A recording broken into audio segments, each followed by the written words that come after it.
ओम सभी को नमस्ते। मंत्रोच्चारण।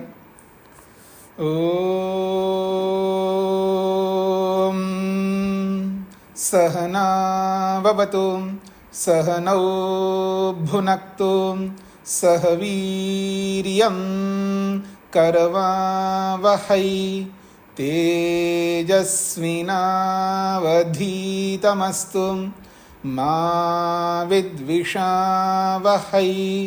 ओम शांति शांति शांति। सांख्य दर्शन की कक्षा संख्या 18 है।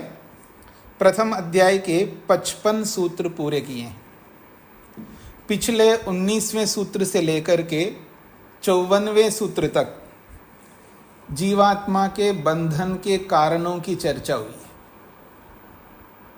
जीवात्मा के बंधन के पीछे क्या कारण है? अनेक कारण उपस्थित किए गए थे, पर उन सभी कारणों का खंडन किया है। और अंत में 55वें सूत्र में बंधन का कारण बताया है। वो है अविवेक, मूर्खता, अज्ञानता, अविद्या। दूसरे शब्दों में कहूँ, काम, क्रोध, लोभ, मोह, ईर्ष्या, अहंकार, इस प्रकार के जो शत्रु हमारे मन के अंदर बैठे हुए हैं, इन्हीं के कारण से बंधन होता है।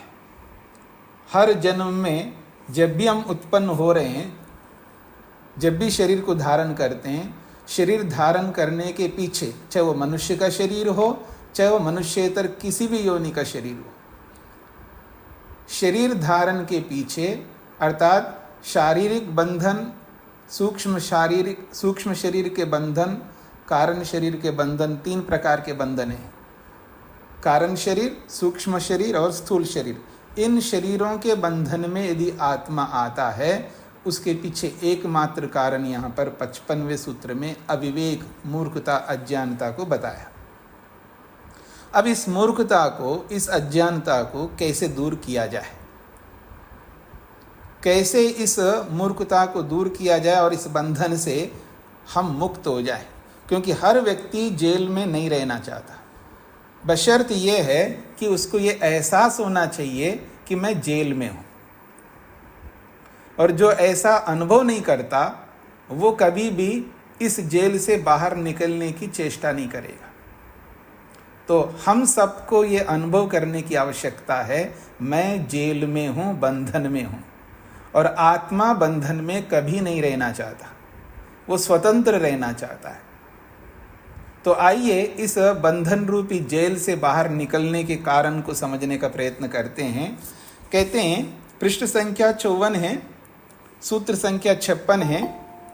उसकी भूमिका के रूप में, प्रश्न के रूप में प्रस्तुत कर रहे हैं। अथ तर्हि तदुच्छित्ति इति अत्र उच्यते।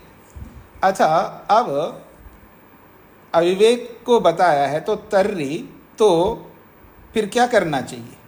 तो तद उच्छित्ति, उसका विनाश। तद का मतलब है उस अविवेक का, उच्छित्ति अर्थात विनाश कैसे हो सकता है। इति अत्र उच्यते, इसका समाधान 56वें सूत्र में किया जा रहा है। नियत कारणात् तदुच्छित्ति ही ध्वांतवत्। नियत कारणात् तद उच्छित्ति ही ध्वांतवत्। कहते हैं तदुच्छित्ति ही नियत कारणात्, तस्य अविवेकस्य नाशः खलु भवति नियत कारणात् तत्प्रतिद्वन्द्वित्वं भजमानात्। कहते हैं तस्य अविवेकस्य नाश, उस अविवेक, मिथ्या ज्ञान, अविद्या का जो नाश होता है, खलु निश्चित रूप से, नियत कारणात् भवति, नियत कारण से होता है। नियत कारण बहुत महत्वपूर्ण शब्द है। नियत कारण उसको कहते हैं जिसके होने पर जो हो और जिसके ना होने पर जो ना हो।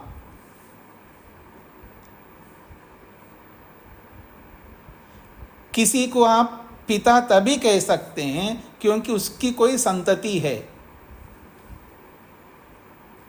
किसी को आप माता पिता कह रहे हैं, तो इसका मतलब उसकी कोई संतति है। अगर किसी को आप पुत्र कह रहे हो, पुत्री कह रहे हो, इसका मतलब उसके माता पिता हैं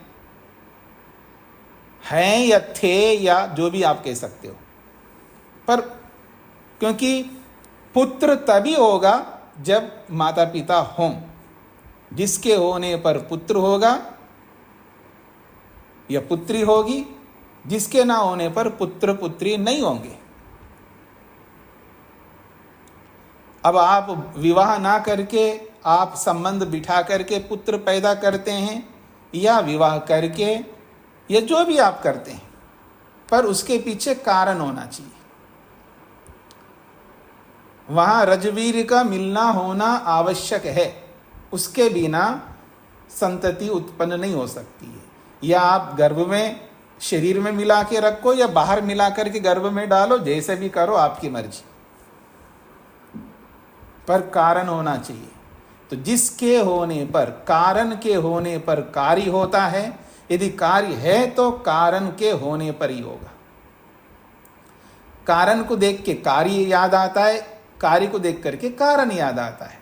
जिसके होने पर जो हो, जिसके ना होने पर जो ना हो, उसको कहते हैं नियत कारण, निश्चित कारण। इसको अगर मैं दार्शनिक भाषा में कहूं, अविनाभावी कारण, अविनाभावी कारण।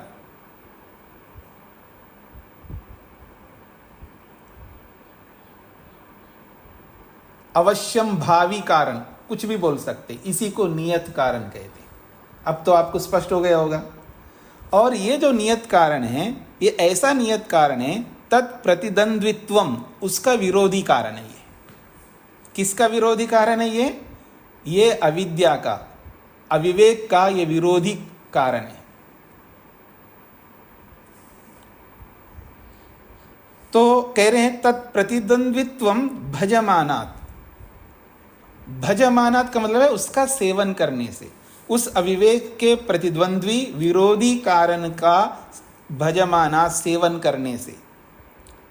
अर्थात वो कौन सा कारण है? विवेकात्, वो विवेक है, वो तत्वज्ञान है।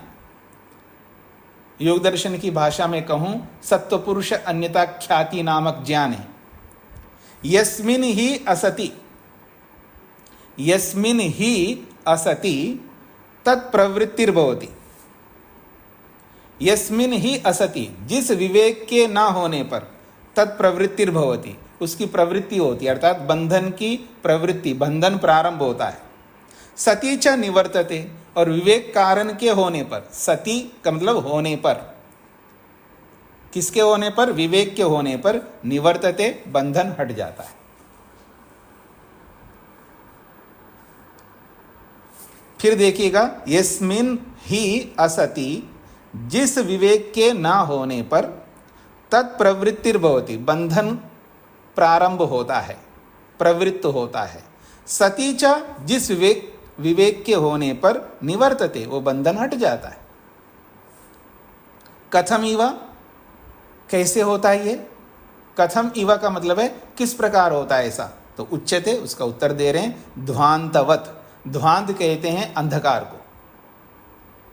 यथा ये ध्वांतस्य, अर्थात अंधकारस्य नाशो भवति तत्प्रतिद्वंद्वी भूतात् प्रकाशात्। जैसे, यथा जैसे, ध्वांतस्य अर्थात अंधकारस्य, अंधकार का नाश भवति, नाश होता है, किससे? तत्प्रतिद्वंद्वी भूतात् प्रकाशात्, उसके विरोधी प्रकाश से। प्रकाश के आते ही अंधकार समाप्त हो जाता है। प्रकाशो ही अंधकारस्य प्रतिद्वंद्वित्वात्, क्योंकि दुनिया में प्रकाश ही अंधकार का विरोधी कारण है। तो अंधकारस्य नाशाय, तो अंधकार के नाश के लिए वो जो प्रकाश है वो कैसा है? नियत कारणम, नियत कारण है, निश्चित कारण है।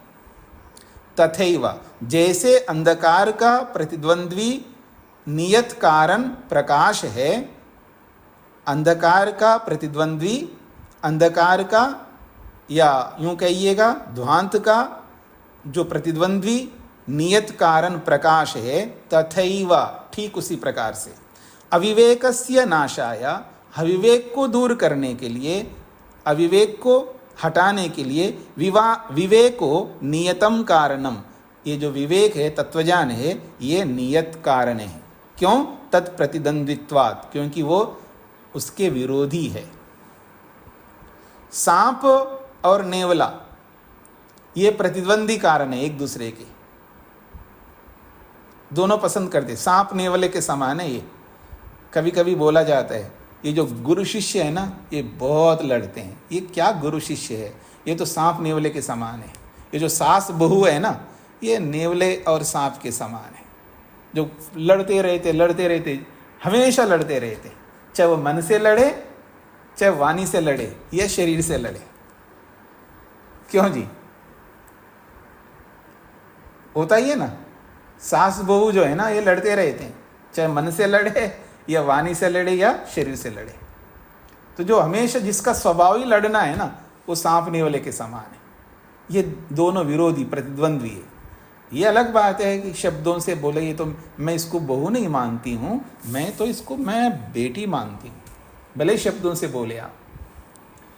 देखो जी, हर जगह विकल्प भी होता है, ऑप्शन भी होता है। कोई कोई सास हो सकती है, कोई कोई बहू हो सकती है कि वो सास ना मान करके वो माँ मान ले, और वो बहू ना मान करके बेटी मान ले। कोई कोई हो सकते, सब जगह विकल्प होता है, लेकिन हर कोई नहीं हो सकते, कोई रेयर में ही होता होगा।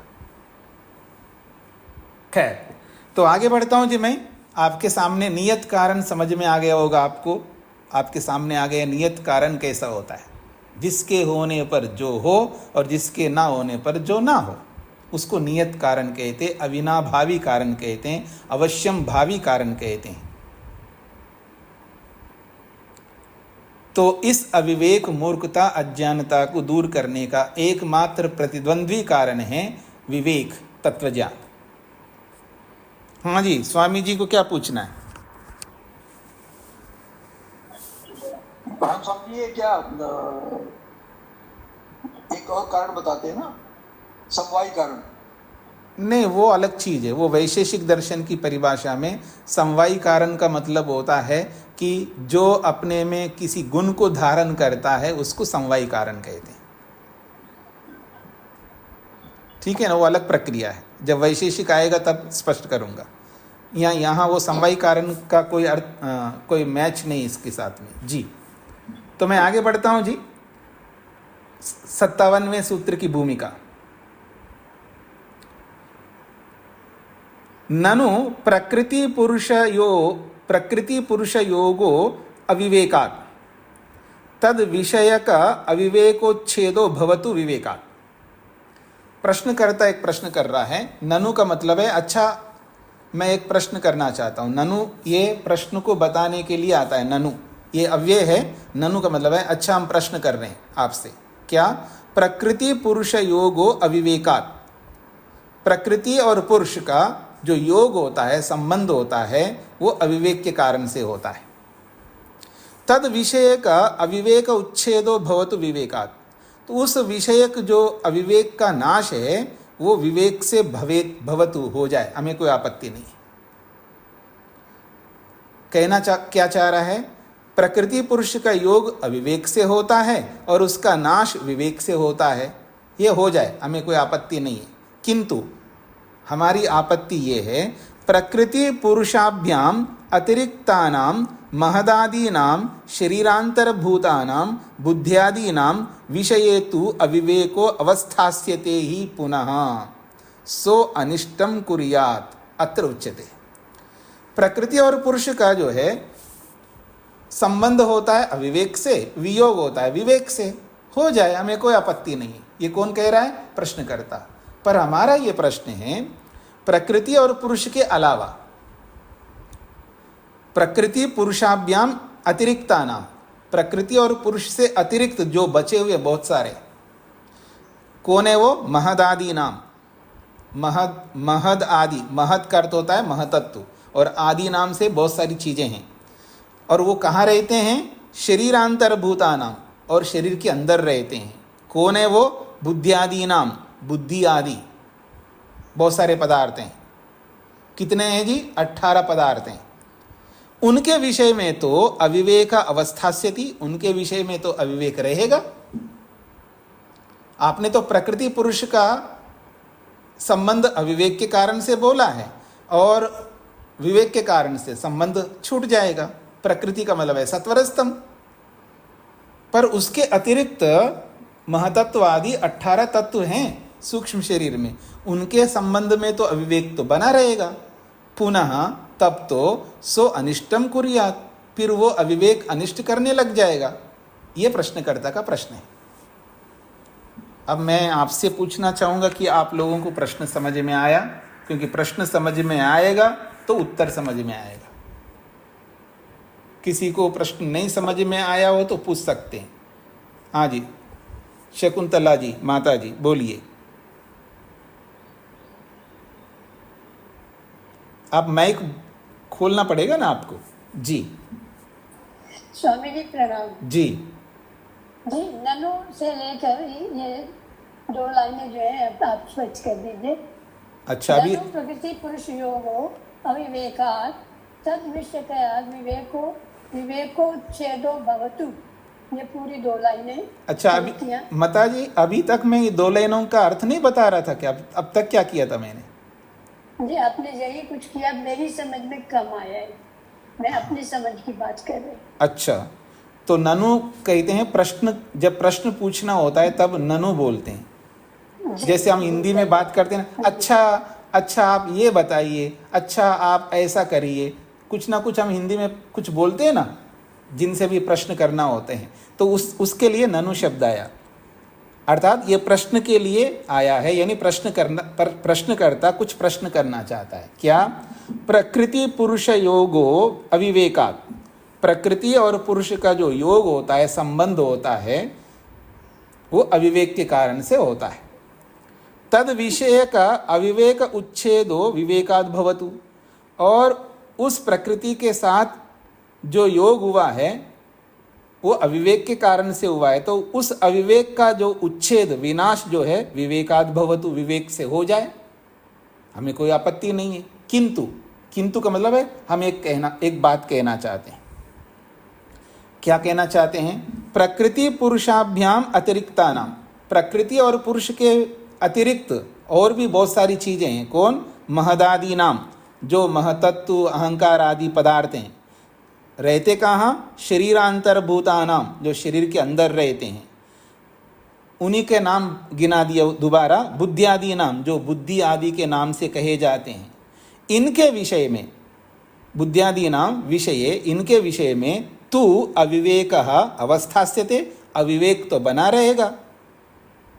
पुनः फिर तो सो अनिष्टम कुर्यात्, उसका अविवेक जो है आत्मा को अनिष्ट करने लग जाएगा। यह प्रश्नकर्ता का प्रश्न है। अत्र उच्यते, इसका उत्तर अगले सूत्र में दिया जाएगा।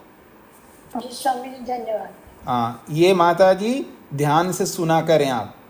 मैं ऐसा ही बताया पहले भी, और दो बार बताता हूँ मैं कई बार कुछ चीज़ों को, फिर भी आप पूछते हो, इसका मतलब आप एकाग्रता से नहीं सुनते हैं। जी, और एकाग्रता लाइए। हाँ, अमित जी को क्या कहना है? स्वामी जी नमस्ते जी। जो अविवेक है ये तो उसके अंदर आ जाएगा ना, जो ये महत्व है वो भी उसके अंदर शामिल होगा, वो महत्व अलग से है। नहीं, प्रश्नकर्ता प्रश्न कर रहा है, आप उत्तर मत दीजिएगा। उत्तरकर्ता तो सूत्रकार देंगे, आप उत्तर दे रहे हो। मैं कह रहा हूँ कि जो अविवेक है जी, जो पुरुष और प्रकृति का जो संयोग है, तो वो महत्वता उससे अलग है क्या, या उसके अंदर शामिल नहीं है?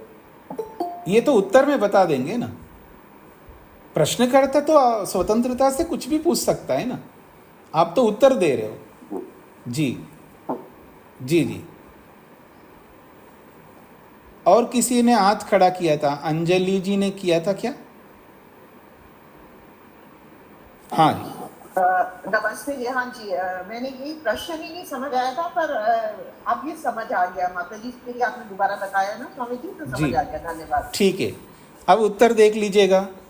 अब इसका उत्तर दिया जा रहा है। प्रधान अविवेकात् अन्य अविवेकस्य तद हाने हानम। प्रधान अविवेकात् अन्य अविवेकस्य तद हाने हानम। वो संधियों के कारण से इसे दिख रहा है, मैं संधि विच्छेद करके बोल रहा हूँ। तद धाने, धाने लिखा है ना, तो संधि विच्छेद करेंगे तो धा को हा हो जाएगा, तो तद हाने। तो प्रधान अविवेकात अन्य अविवेकस्य तद हाने हानम। भाष्य को देखिएगा, प्रधान विवेकात, तो यहां प्रधान अविवेकात होना चाहिए, मिसप्रिंट है। एक आ की मात्रा ब्रैकेट वाले में ना के बाद में आ की मात्रा होना चाहिए। तो प्रधान अविवेकात, प्रधानस्य मुख्यस्य पदार्थस्य प्रकृते पुरुषस्य च अविवेकात। खलु, खलु निश्चित रूप से प्रधानस्य अर्थात मुख्यस्य पदार्थस्य प्रकृति, जो मुख्य पदार्थ है वो कौन है? प्रकृति है, अर्थात सत्वरस्तम। तो प्रधान रूपी, मुख्य रूपी, पदार्थ रूपी प्रकृति के पुरुषस्य और पुरुष के बीच में जो अविवेक है, उस अविवेक से, अर्थात प्रकृति और पुरुष के बीच में जो अविवेक है, उसी अविवेक से खलु निश्चित रूप से अन्य अविवेकस्य, अन्य विषयक अविवेकस्य, जो बाकी विषय बचे हुए हैं, महतत्व है, अहंकार है, मन है, ज्ञानेन्द्रियां हैं, कर्मेंद्रियां हैं, तन्मात्राएं हैं, पंचमाभूत है और भी बहुत कुछ है। तो अन्य विषय जो अविवेक है, जो कि वो सारे के सारे विषय कौन है? गौण विषय का अविवेक से, वो सब गौण है। उन गौण विषयों का अविवेक भी संभवा, वो भी दूर हो जाएगा। जब मुख्य वस्तु में अविवेक हट गया तो उसके पीछे पीछे घूमने वाले जो गौण पदार्थ हैं उनका भी अविवेक हट जाएगा। तद हाने हानम, तस्य प्रधानस्य मुख्यस्य अविवेक हाने, उस प्रधान रूपी सत्वरस्तम रूपी मुख्य के अविवेक के हट जाने पर गौण विषय का अविवेकस्य, और जो गौण विषय बने हुए जो महतत्वादि जो पदार्थ है उनका भी अविवेक का हानम अर्थात नाशः भवति, उनका भी नाश हो जाएगा। जब मुख्य का अविवेक हट गया तो गौण का अविवेक तो अपने आप हट जाएगा, उसके लिए अलग से मेहनत करने की जरूरत नहीं है। मुख्य कौन है? प्रकृति, सत्वरस्तम। तो मुख्य पदार्थ का अविवेक जब हट गया है तो गौण पदार्थों का अविवेक भी हट जाएगा, ये कहना चाहते हैं। ये समाधान है जो अमित जी बोल रहे थे, यही समाधान किए यहां पर।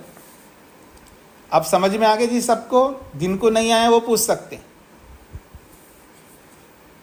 इसका भाव यही है कि मुख्य पदार्थ में जब अविवेक हट गया है तो गौण पदार्थों का अविवेक भी अपने आप हट जाएगा, उसके लिए अलग से मेहनत करने की जरूरत नहीं है।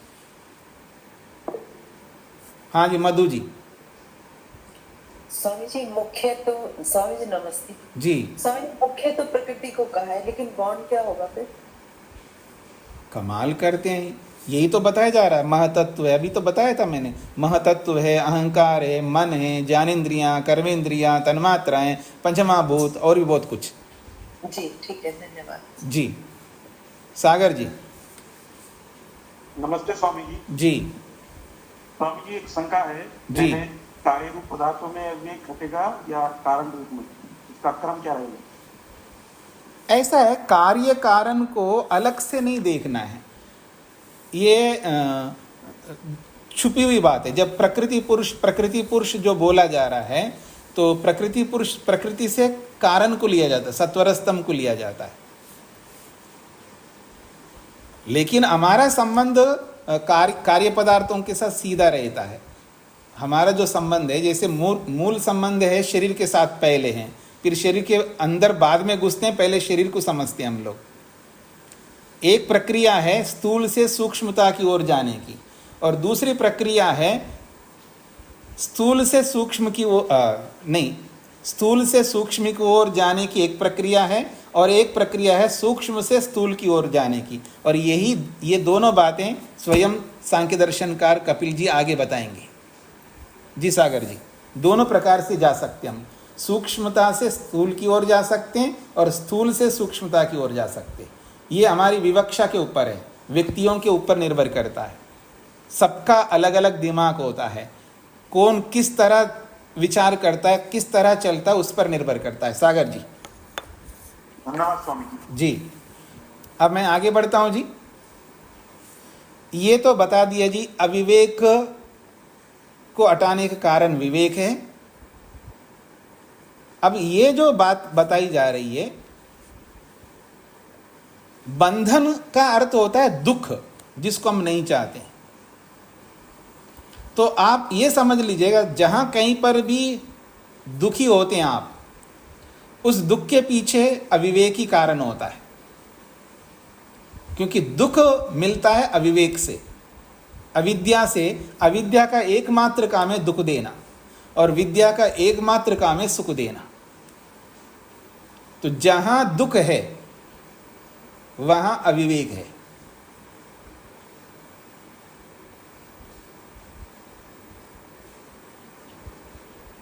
देखो जी, मेरे को भूख लग रही है तो नेचर का प्रोसेस है, तो भूख तो लगेगी, शरीर है, तो अविवेक है वहां पर। मुक्त आत्मा को कोई भूख नहीं लगती, याद रखना। मुक्त आत्मा को कोई भूख नहीं लगती, कोई प्यास नहीं लगती, ना उसको स्नान करने की आवश्यकता, उसको कुछ करने की आवश्यकता नहीं है। आज हम शरीर में हैं, बंधन में हैं, और चाहे वो भूख का दुख हो या प्यास का दुख हो, चाहे स्नान ना करने का दुख हो, चाहे गर्मी का दुख हो, चाहे सर्दी का दुख, इन सब के पीछे अविवेक ही कारण है, और कोई कारण नहीं है। अविवेक को हटा दो तो ये सब कारण हट जाएंगे, ये सब हट जाएंगे तो आपको कोई दुख नहीं होगा।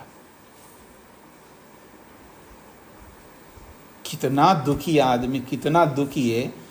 अगर आदमी को ये समझ में आ जाए ना, मैं बहुत दुखी हूं, भयंकर दुखी हूं, उसको ये एहसास होना चाहिए।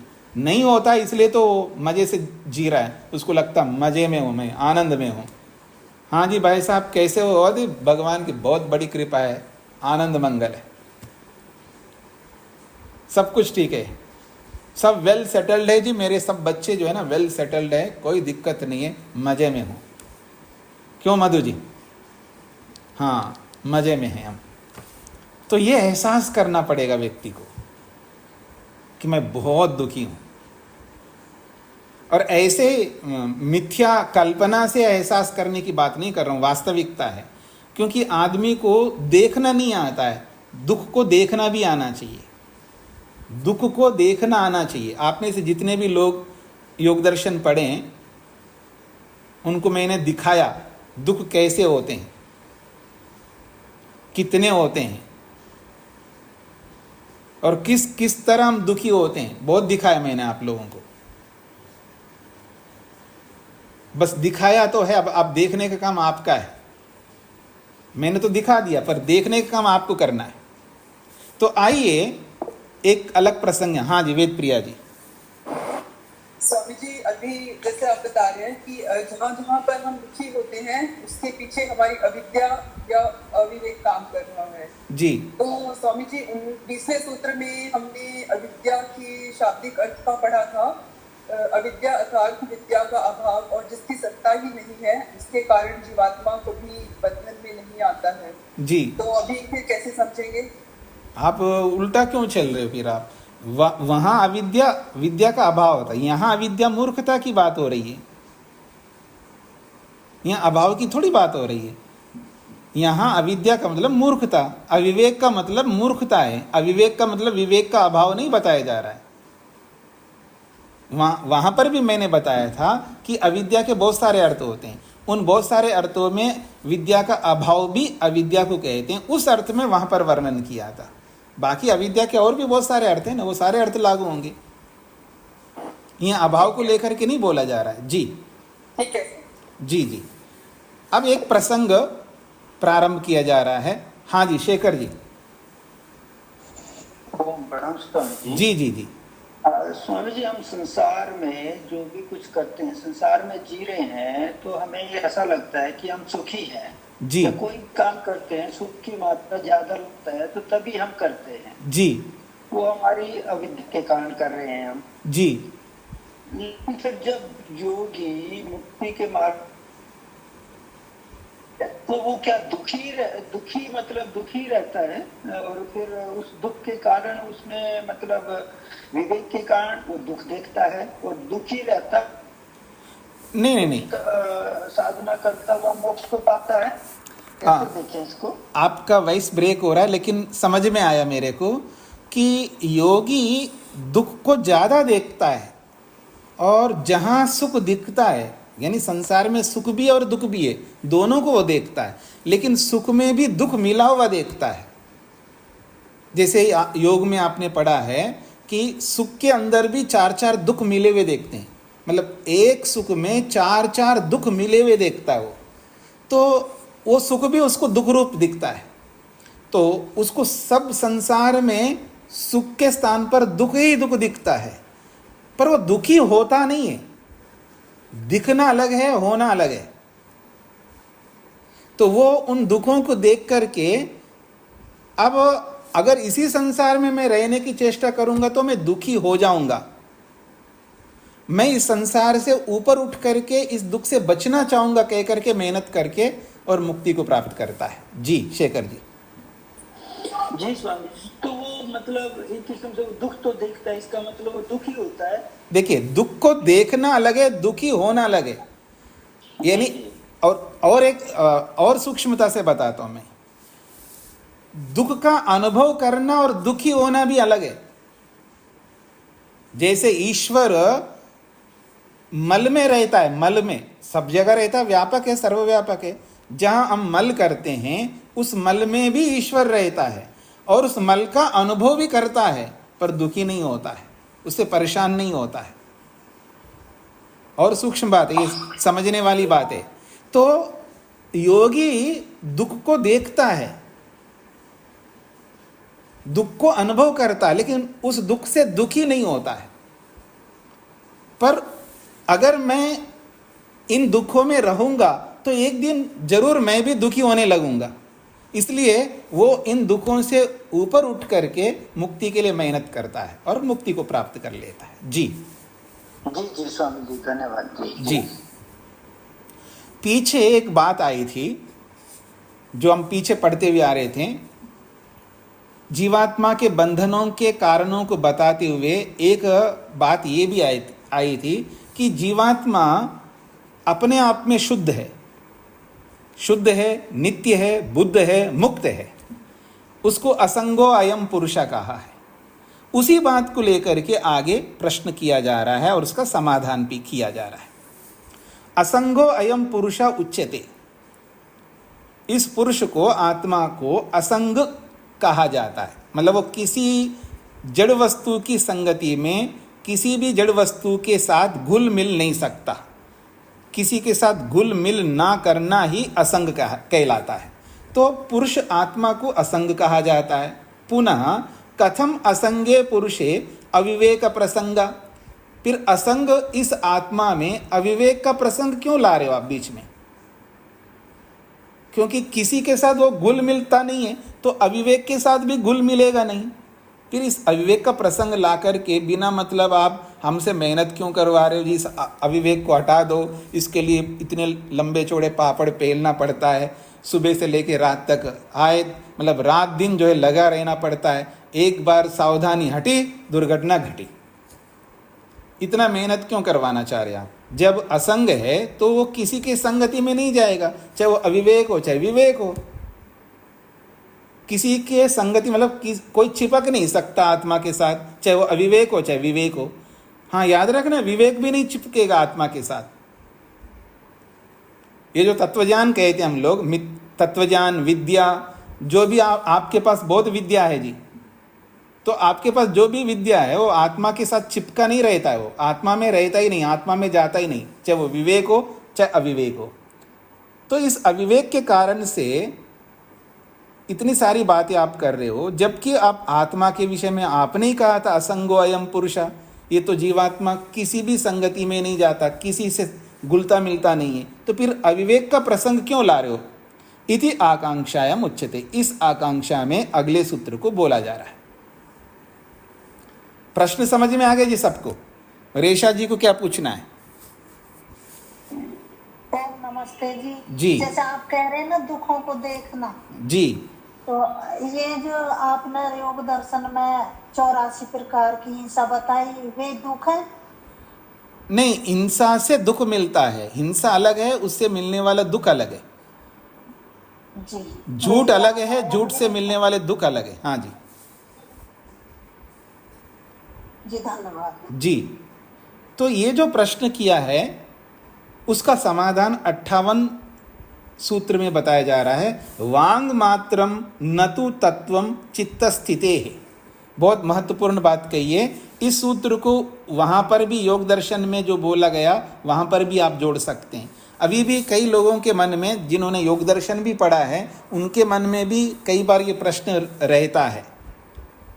क्या रहता है कि आप कहते हो जी सब मन में रहता, मन ज्ञान भी मन में रहता है। तो ज्ञान भी मन में रहता है तो फिर आत्मा का क्या मतलब है? तो इसका मतलब ज्ञान मन में रहता है तो जड़ में रहता है तो जड़ चेतन हो जाएगा। ऐसी ऐसी बातें अनेक बार मन में आ जाती, वो कंफ्यूज हो जाते रहे लोग। उस कंफ्यूज को यहां और दूर करवाया जा रहा है 58 सूत्र में। और यहां स्पष्ट कहा चित्त स्थिति, सब चित्त में रहते हैं, मन में रहते हैं, चाहे विवेक हो चाहे अविवेक हो। बाहर से जो कुछ भी आता है वो सब मन में रहता है। क्योंकि विद्या हमारे पास आती है, पहले से नहीं होती आत्मा में। काश होती तो बहुत अच्छा होता, इतना मेहनत करना नहीं पड़ता हमको। समझ लीजिएगा, आज जो हमें मेहनत करना पड़ता है विद्या प्राप्त करने के लिए, विद्या ग्रहण करने के लिए, विद्या पढ़नी पड़ती है, विद्यार्थी बनना पड़ता है। विद्यार्थी प्रत्येक आत्मा को बनना ही पड़ेगा, विद्या का अर्जन करना ही होगा। बिना विद्या के कभी गति नहीं हो सकती है। अर्थात मैं मोटी भाषा में कहूँ, अनपढ़ व्यक्ति को कभी मुक्ति नहीं मिलती है। जब मैं ये बात कहता हूँ तो कुछ लोगों के नहीं जी, कबीर भी तो अनपढ़ थे और फलाने भी अनपढ़ थे। मैं नहीं मानता वो अनपढ़ थे। मतलब आप पढ़ा लिखा उनको मानते जो स्कूल कॉलेज जाते हैं या गुरुकुल जाते हैं तो ही पढ़ा लिखा होता है, ऐसा नहीं है। पढ़ाई लिखाई दो प्रकार से होती है। इसको वेद कहता है दृश्य काव्य और श्रव्य काव्य। श्रव्य सुन करके विद्या आती है और देख करके विद्या आती है। कोई सुन करके विद्या ग्रहण करता है, जो स्कूल कॉलेज आदि में जाता है, गुरुकुलों में जाता है, वो सुन करके विद्या ग्रहण करता है। जो कहीं भी स्कूल कॉलेज गुरुकुलों में नहीं जाता है फिर भी उसके पास विद्या आती है, क्योंकि वो देख करके सीखता है। तो देख करके भी सीखा जा सकता है और सुन करके भी विद्या सीखा जा सकता है। इसलिए जो बड़े बड़े संत हुए मध्यकाल में, बहुत अच्छे, उनके सामने हम तो धूल के बराबर भी नहीं, एक धूल के कण के बराबर भी नहीं है। क्या जीवन था उन लोगों का, तभी वो महापुरुष बने, बड़े लोग बने। वो अनपढ़ नहीं थे, मतलब वो मतलब विद्यालयों में, गुरुकुलों में जाकर के पढ़ाई लिखाई नहीं किया उन्होंने, लेकिन दुनिया को देख करके बहुत सीखा उन्होंने।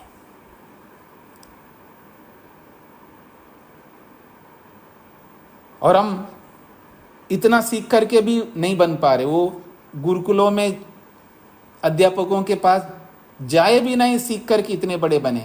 हम सीख करके भी नहीं बन रहे, ये हमारी सबसे बड़ी कमी है। तो सिद्धांत क्या है? बिना विद्या के, बिना विद्या अर्जन किए आप मुक्ति को नहीं पा सकते। आप चाहे सुन करके विद्या ग्रहण करो या देख करके करो, हमें कोई आपत्ति नहीं। कोई कहता है बिना वेद पढ़े मुक्ति नहीं मिल सकती, बिल्कुल सही कथन है, ये गलत कथन नहीं है। ना वेदवित मनुते तम बृहंतम, ये साक्षात ऋषि लोग कहते हैं, शास्त्र कहते हैं, ऋषि दयानंद भी कहते हैं, बिना वेद को पढ़े मुक्ति नहीं मिल सकती। अब यहाँ वेद पढ़ने का मतलब ओम अग्निमीड़े पुरोहितम, इसको पढ़े बिना मुक्ति नहीं मिल सकती, इसका ये मतलब नहीं है। वेद का मतलब होता है ज्ञान, विवेक। उसको पढ़े बिना, उसको सीखे बिना मुक्ति नहीं हो सकती है, इसका यह मतलब होता है। तो वेद पढ़ने का मतलब है तो साक्षात मंत्रों को पढ़ करके सीखो, या जो पढ़ चुके लोग और पढ़ करके वैसा ही करते हैं और उनके क्रियाओं को देख करके जब सीखता है तो वो भी वेद पढ़ना है। यहाँ बात शिक्षा की है। वो शिक्षा कैसे मिल रही है, वो माध्यम की बात नहीं हो रही है। विद्या आनी चाहिए, शिक्षा होनी चाहिए। समझने का प्रयत्न करिए आप सब लोग। मैं कोई विरोधी नहीं कि वेद नहीं पढ़ना चाहिए, ऐसा नहीं कहना चाह रहा हूं। पढ़िएगा, पढ़ना ही चाहिए व्यक्ति को। वेद पढ़ना, पढ़ाना, सुनना, सुनाना सब आर्यों का परम धर्म है, इसमें मेरे कोई आपत्ति नहीं है। लेकिन किसी कारण से वो इस तरह वेद नहीं पढ़ा है, कोई भी किसी देश का भी हो सकता है, वो सारे काम वही करता है जो वेद पढ़ करके करने चाहिए। इसका ये मतलब नहीं उसने वेद नहीं पढ़ा है, वेद की शिक्षा उसके पास नहीं है। वो अग्निमीड़े पुरोहितम इस तरह का मंत्र पढ़ करके नहीं सीखा, वो बस दुनिया को देखा और सीख लिया उसने, वेद को ही सीखा है। क्योंकि आपने सुना होगा ना, स्वामी दयानंद सरस्वती कहते हैं, जो सत्य विद्या हैं, जो सत्य विद्या हैं वो सब वेद में है, वो सब वेद की विद्या हैं। वेद की विद्याओं से अतिरिक्त और कोई विद्या ही नहीं है। जो भी सत्य विद्या है वो वेद ही है। जो भी सत्य विद्या है, कहीं का भी हो, किसी भी देश का हो, सत्य विद्या इट मीन्स वेद है और कुछ नहीं है।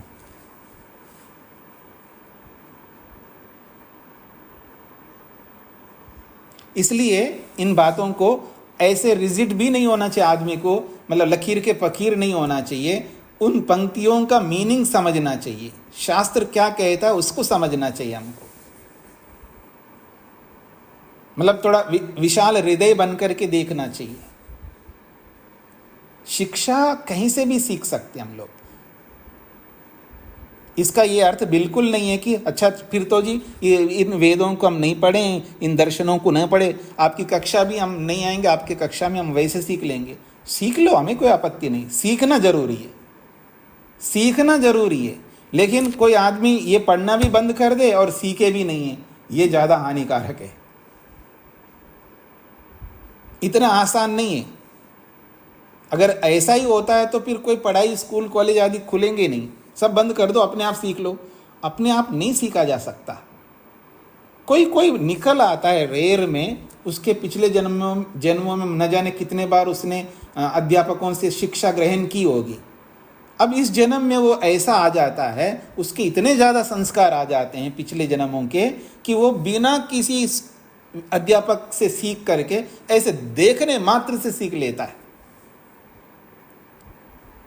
हाँ जी, आप में से जो अधिक उम्र वाले हैं ना, कितने मृत्युओं को देखा होगा, कितने मृत्युओं को देखा होगा। सीखा आपने किसी से? इतनी मृत्युएं हुई है आपके आंखों के सामने, सीखा आपने? कितने बूढ़े लोगों को देखा होगा, मरते हुए लोगों को देखा होगा, कितनी बीमारियों से ग्रस्त लोगों को देखा होगा। कौन सीखता है?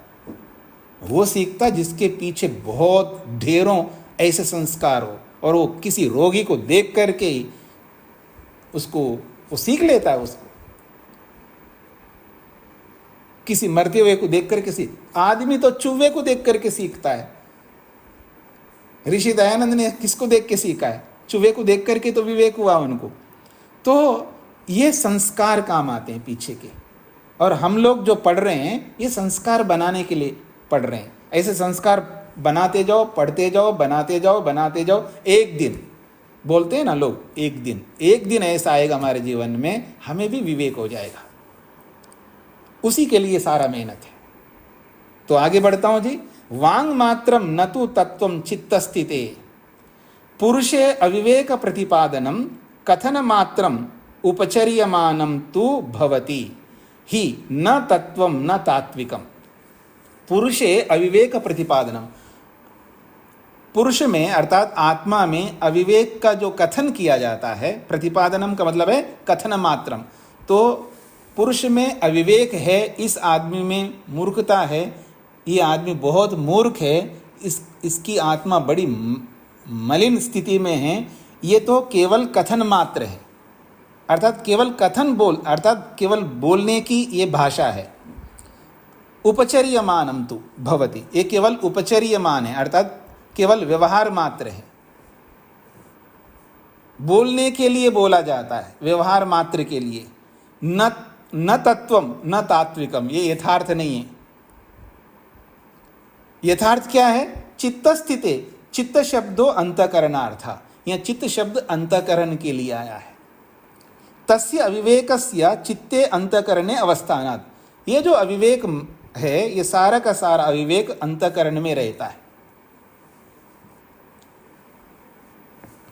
वैसे ये भाष्यकार अंतःकरण को क्यों ले रहे हैं? क्योंकि किसी भी शास्त्र में ये नहीं बोला है कि अंतःकरण में अविवेक रहता है, मन में रहता है, ये तो बोला है। न अहंकार रखता है और न बुद्धि रखती है, न इंद्रियां रखती हैं। अगर कुछ रखता है तो मन ही रखता है, सब कुछ मन में रहता है। अंतःकरण द्वारकम अनुभवति अविवेकम पुरुषः। इस अंतःकरण के माध्यम से आत्मा अपने आप को अविवेकी मानता है, अपने आप को मूर्ख मानता है। क्यों जी? आप में से भी लोग, कुछ लोग कभी कभी, कुछ क्या, आप में से कोई ऐसा व्यक्ति नहीं होंगे किसी न किसी परिस्थिति में, किसी न किसी सिचुएशन में अपने आप को आपने मूर्ख अनुभव किया होगा। अरे मैं बड़ी मूर्खता की मैंने, ऐसा बोलता है ना आदमी, बड़ी मूर्खता की मैंने। अपने इतिहास को देख लेना, अपने हिस्ट्री को देख लेना, अपने भूतकाल को देख लेना, आप अनुभव किए बिना नहीं रह सकते। बड़ा मूर्ख था उस समय में, इतना बोध नहीं था, इतना विवेक नहीं था, इतना समझ नहीं था, बचकानी किया मैंने, गलत किया है। अपने आप को हर व्यक्ति मूर्ख पाता है। तो अपने आप को मूर्ख जो मान रहा है वो मन के कारण से, अंतःकरण के कारण से मान रहा है, ये कहना चाहता है सूत्र।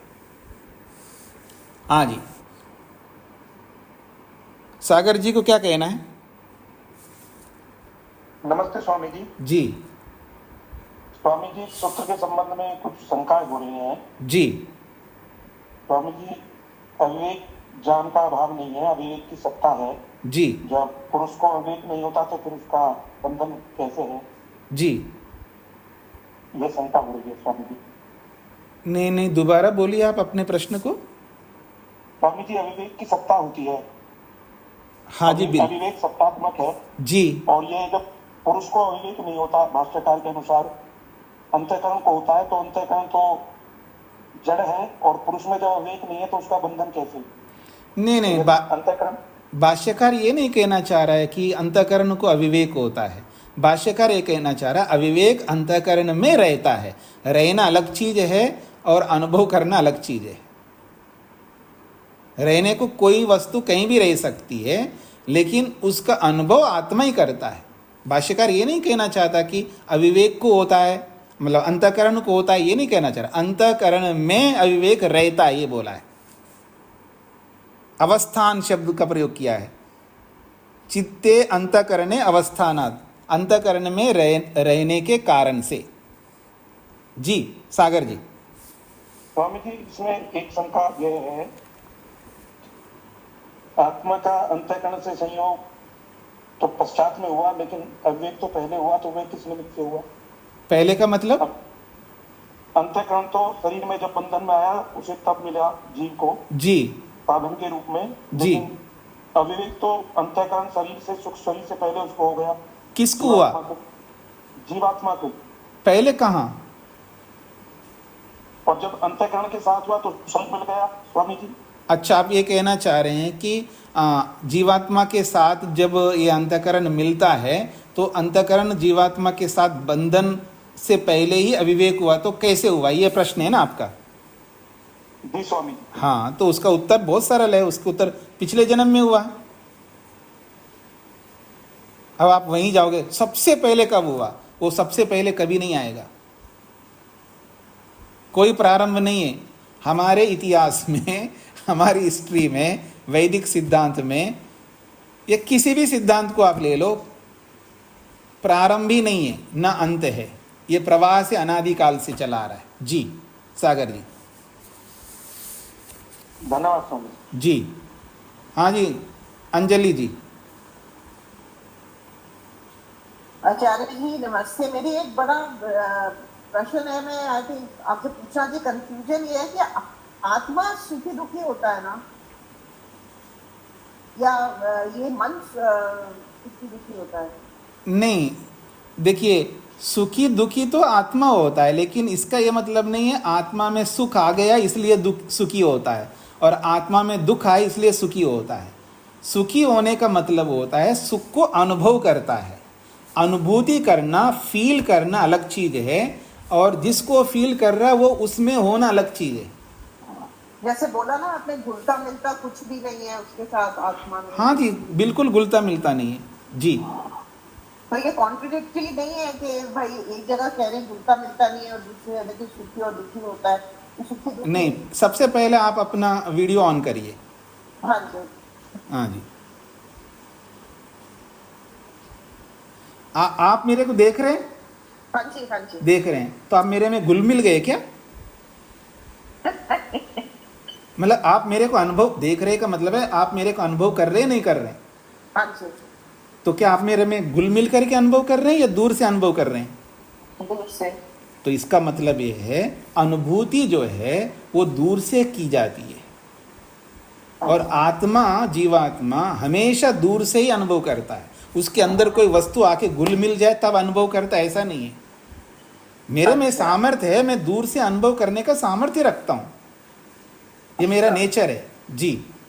बहुत अच्छा, बहुत अच्छा। सब कुछ बाहर ही रहता है, सब कुछ बाहर रहता है, दूर से हम अनुभव करते हैं। इसलिए योग दर्शन आपने नहीं पढ़ा होगा मेरे से, क्योंकि मैंने ये स्पष्ट कहा था योग दर्शन में आत्मा केवल दृष्टा बन करके दूर से देखता है। अच्छा। हाँ, दूर से ही देखता है दृष्टा बन करके, और उस दृष्टा भाव से ही वो सब अनुभव करता है, सुख का अनुभव हो या दुख का अनुभव हो जी। ठीक है। और ये नैमित्तिक है ना, ये सुख और दुख उसके स्वाभाविक गुण नहीं है। देखिए, ये तो केवल कहने के लिए हैं कि आत्मा में सुख दुख ये पहचानने के चिन्ह है। ये सुख और दुख जो है आत्मा को पहचानने के सिंबल है, तो इसलिए इस सिंबल को भी गुण के नाम से बोला जाता है। ठीक है। मतलब किसी भी वस्तु को पहचानने के बहुत सारे सिंबल्स होते हैं, उन सिंबल्स में कुछ आत्मा के अपने स्वाभाविक गुण भी होते हैं और बाहर के भी होते हैं। तो ये बाहर के हैं ना, ये सुख और दुख बाहर के हैं जी। ठीक है, बहुत धन्यवाद सर जी। हाँ जी, रेशा जी आपने हाथ हटा लिया या अगला प्रश्न है आपका कोई? अच्छा, रामचरण जी को क्या पूछना है? नमस्ते स्वामी जी। जी। ये इस किताब में कुछ इसमें लिखा है स्वामी जी कि ये ज्ञान तो चेतन में होता है, जड़ में नहीं होता, तो ये तो विरोधाभास हो गया ना स्वामी जी। कहाँ लिखा है जी? ये इसमें पेज नंबर 57 पे देखें स्वामी जी, हिंदी में लिखा है। नहीं, 57 में कौन से पैराग्राफ में? ये ऊपर ही ऊपर स्वामी जी, ज्ञान गुण चेतन में होता है, जड़ में नहीं। स्वामी ब्रह्ममुनि जी के भाष्य पर स्वामी विवेकानंद जी परिव्राजक की टिप्पणी।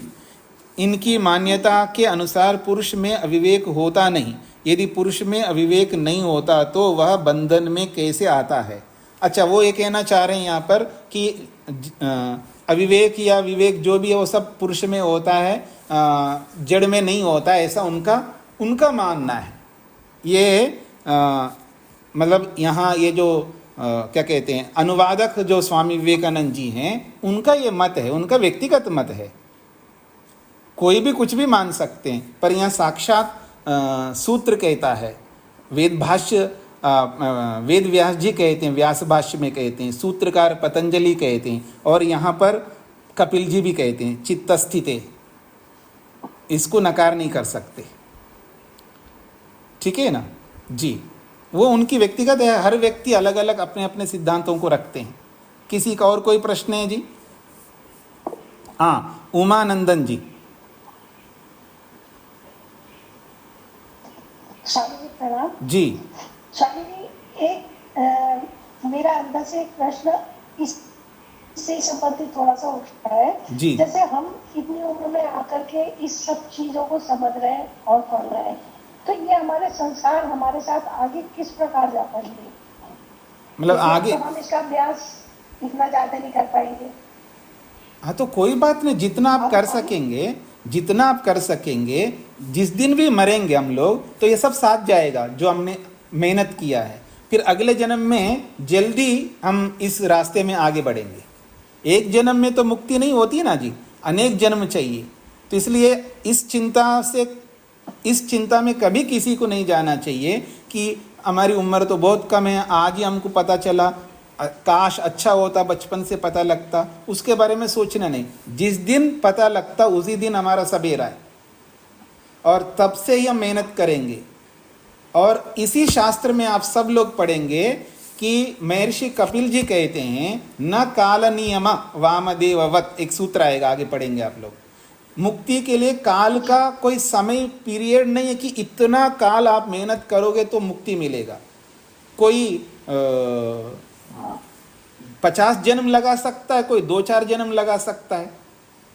ये जरूर है कि अनेक जन्म लगेंगे, लेकिन किसी को लाख जन्म लग सकते हैं, किसी को करोड़ जन्म लग सकते हैं, किसी को सैकड़ों जन्म लग सकते हैं, किसी को उंगलियों में गिनने जितने जन्म लग सकते हैं। ये हमारे हमारी पुरुषार्थ की तीव्रता के ऊपर निर्भर करता है। पर यह अवश्य है अनेक जन्म लगेंगे, एक जन्म में मुक्ति कभी नहीं हो सकती। जी धन्यवाद स्वामी जी। सरिता जी। स्वामी जी नमस्ते जी ये वांग मात्रम जो वांग में होते हैं ये वेदों को ही बोलते हैं वैसे, है ना? जी नहीं, वांग मात्रम ये वाणी, वाक का मतलब होता है वाणी, वाणी मात्रम यानी वाणी का मात्र ये व्यवहार है। वाक का अर्थ होता है वाणी, तो वांग भी बोल सकते हैं। ये संधियों के कारण से गा दिखा रहा है, अगर मात्रम को हटाएंगे तो वाक बन जाएगा वो।